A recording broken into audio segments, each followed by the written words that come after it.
নমস্কার বন্ধুরা, কেমন আছেন আপনারা সবাই? পৌরমীর সংসারে নতুন একটি ভিডিওতে আপনাদের সকলকে জানাই স্বাগত। তো গতকাল গেছে রাখি, আজকে সকালবেলায় স্কুলে এসেছে আর সব বন্ধুরা তাদের হাতে রাখি বাঁধছে। সমস্ত ফ্রেন্ডসরা প্রত্যেককে রাখি বাঁধছে। আসলে আমরা ছোট থেকে ওদেরকে যেরকম শেখাবো বা ওদের যে সেকেন্ড হোম, যেটাকে আমরা স্কুল বলি, অ্যাকচুয়ালি স্কুলে এখন ওদের সেকেন্ড হোম, কিন্তু পরবর্তীকালে স্কুলই ওদের ফার্স্ট হোম হয়ে যাবে।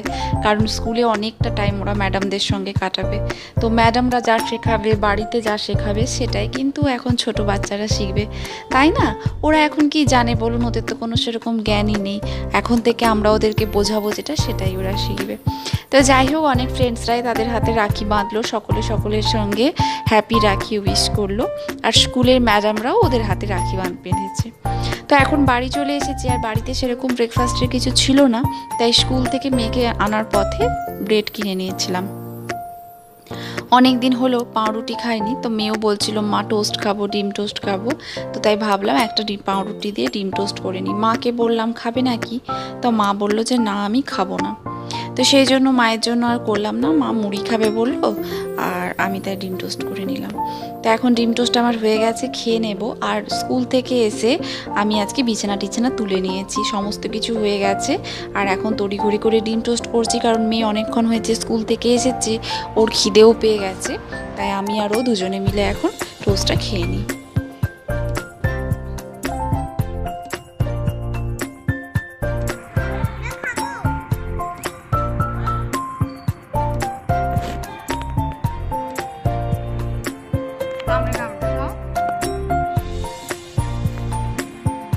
তো রুমটা খুব নোংরা হয়েছে বলতে খুব নোংরা হয়নি। আমি গতকাল একটু উপর মুছেছিলাম, কিন্তু এই আলমারির মাথার ওপর এইগুলো একটু নোংরা হয়েছে।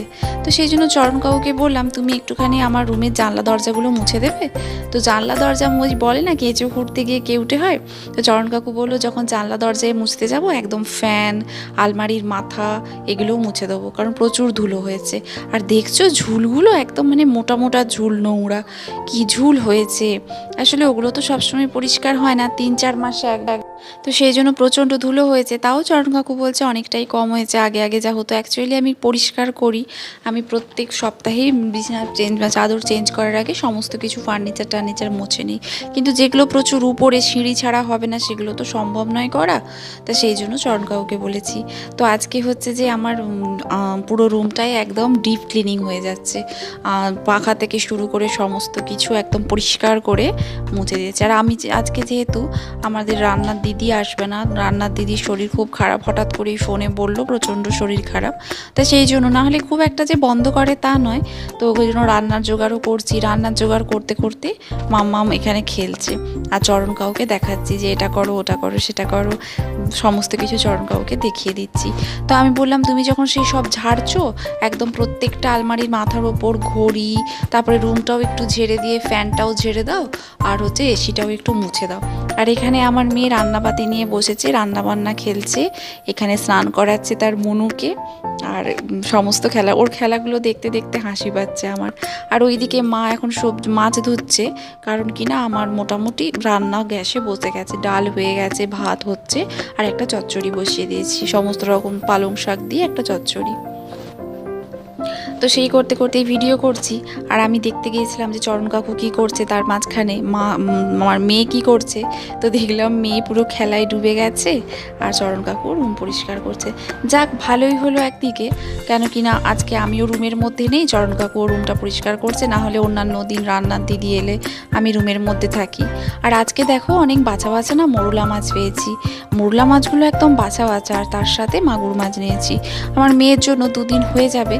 আর কাটার না খুব সমস্যা, জ্যান্ত মাছ চাপিয়ে রাখলে ভালো, কিন্তু এখানে কে মারবে কাটবে? আমাদের যে রান্নার দিদি, সে আবার এইসব কিছু পারে না।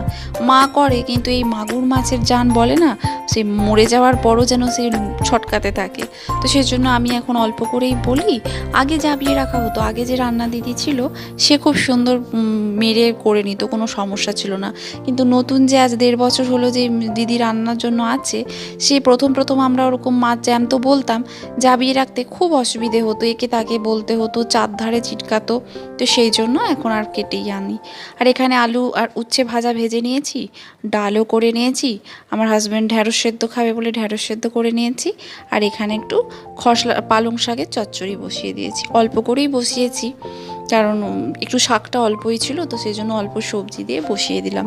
আর শাক দেখবে যতই বেশি হোক, যেই তুমি কড়াতে তুলে দেবে পুরো জল জড়ে গিয়ে একদম এইটুকু হয়ে যাবে, মনে হবে যেন একদম এইটুকু। আর আলু পটলের তরকারি করব, ব্যাস এই হবে আজকে রান্না। আর মেয়ের ঝোল আর হচ্ছে মাছগুলো ভাজা রেখে দেবো, কারণ এই মোড়লা মাছগুলো বাছা বাছা মোড়লা, ঝাল করলে ভালো হতো, কিন্তু ঝাল আর করবো না, অনেক দেরি হয়ে যাবে, মেয়েকে স্নান করানোর ব্যাপার আছে, তো সেই জন্য এটা ভাজা রেখে দেবো। এই হলো মোটামুটি রান্না এগিয়ে গেছে। এবার আলু পটলটা বসাবো, কড়াটা খালি হলে আর তারপরে মাছটা ভেজে মেয়ের ঝোলটা বসিয়ে দেবো। তো সত্যি কথা বলতে কি জানো তো বন্ধুরা, আমার মনে হয় প্রত্যেকটা মেয়ে তার বাড়িতে লক্ষ্মী, প্রত্যেকটা মেয়েকে যত্ন করা উচিত, কারণ বাড়ির পুরুষরা নিশ্চিন্তে কাজে যেতে পারে কিন্তু একটা মেয়েরই জন্য। একটা মেয়ে তার সংসার সামলাচ্ছে, তার বাচ্চা সামলাচ্ছে বলেই কিন্তু সে নিশ্চিন্তে বাইরের কাজটা করতে পারে। যারা বলে যে ও তো হাউসওয়াইফ, ওর আর কি কাজ, ও তো বাচ্চা সামলাবে, ঘর সামলাবে, তাদেরকে আমার খুব মূর্খ মনে হয়, কারণ মূর্খের প্রলাপ ছাড়া আর কিছু নয়। হাউসওয়াইফের কিন্তু দায়িত্বটা অনেক বেশি, স্বামীকে ঠিকঠাক করে খাওয়ানো, বাচ্চাকে খাওয়ানো। জানি যারা ওয়ার্কিং ওমেন হয় তাদের প্রচুর দায়িত্ব থাকে, বাইর ঘর, কিন্তু হাউসওয়াইফদেরও দায়িত্বটা কম থাকে না। আর দেখতে পাচ্ছ আমার রুমটা একদম ঝকঝক করছে, কত ঝুল বেরিয়েছে।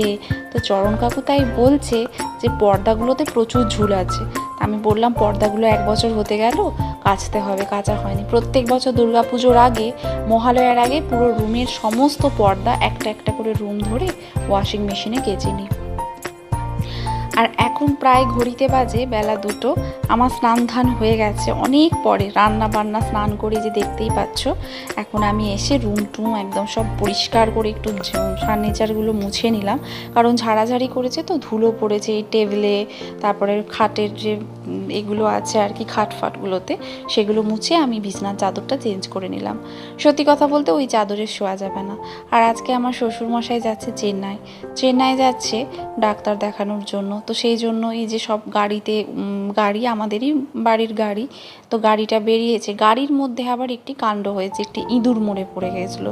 আসলে সেভাবে তো ব্যবহার হয় না, গ্যারেজেই থাকে, তো এখন সেই নিয়ে এখন ধোয়াধুয়ি চলছে, স্প্রে দেওয়া চলছে।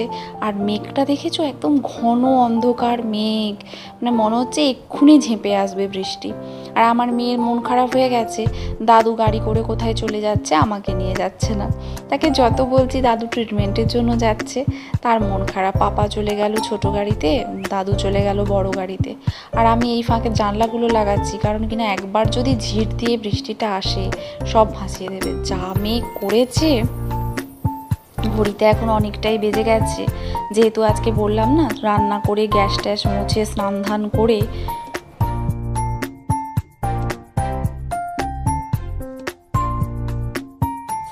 করে আমি হচ্ছে যে মানে বিছনা টিছনা সব চেঞ্জ করলাম, ওখানেই 15-20 মিনিট আমার চলে গেছে।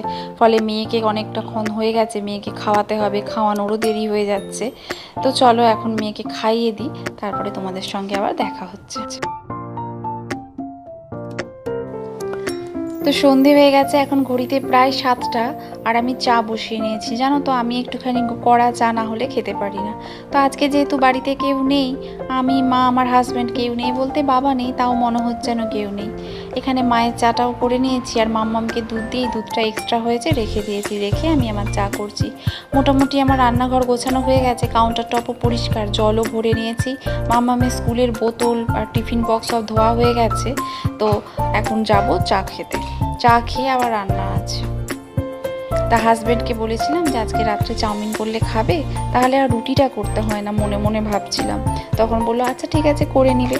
তো সেই জন্য সেরকম বাড়িতে কিছু সবজি ছিল না, শুধু আলু আর গাজর ছিল, তাই একটু আলু, গাজর, পেঁয়াজ আর ডিম দিয়ে একটু চাউমিন করে নিলাম আমাদের মতন। মেয়ের জন্য করেছি, মেয়ে দুধ আলু সেদ্ধ ভাত খাবে, আর শাশুড়িও ভাত খাবে, তারও তরকারি রাখা ছিল, সেই দিয়েই খাবে।